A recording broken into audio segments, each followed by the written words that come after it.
Good morning mga boss madam. Dito tayo sa isa pang pangatlong property dito sa bayan ng Lukban.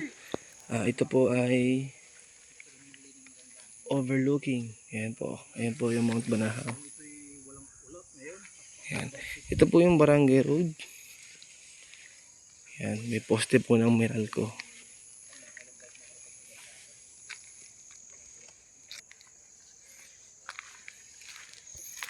Ang sukat po ng property is 2.2 hectares.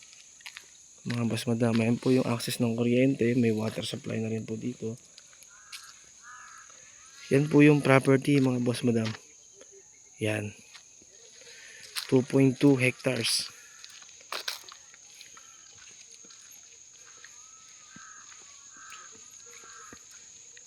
Medyo mahaba po yung frontage niya mga boss madam. Siguro estimate po ng frontage is 300 meters po ang frontage niya. Ayan po yung property. At ayan po yung Mount Banahaw. Ayan, medyo maulap lang ho pero kitang kita yung Mount Banahaw na yan. View mountain siya. Ayan. Ang presyo po ng may-ari dito is 250 per square meter mga boss madam. Kagandahan po dito ay titulado.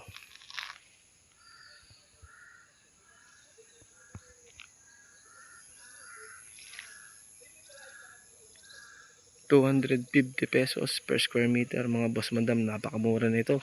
Titulado pa. Yan yan. Yan. Yan yan. Dito po pantay na dyan sa kabilang yan. Pantay na. Pwede ho kayo talaga maglagay ng bahay dyan. Sa pantay na yan. Yung area pantay na yan. Pantay na po yan hanggang doon. Dito lang po naman siya lumubog. Ayan. Pero ang ganda ho nito. Ganda ng pwesto mga boss madam. Ito po yung pantay niya.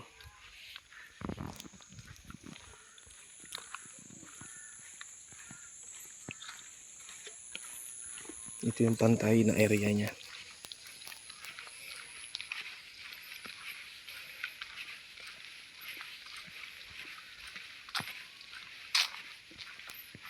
Ayan. Ito po. Kaya no. Ganda. Ang presyo po kasi dati nito is 350. Ngayon po binabaan na po ng may-ari ng ₱100. Isipin nyo naman po sa tabing kalsada. Saan makakakita ng 250 per square? Mountain view pa. PM lang sa mga interesado at gusto mabisit yung property. Kalong Barangay Roadside.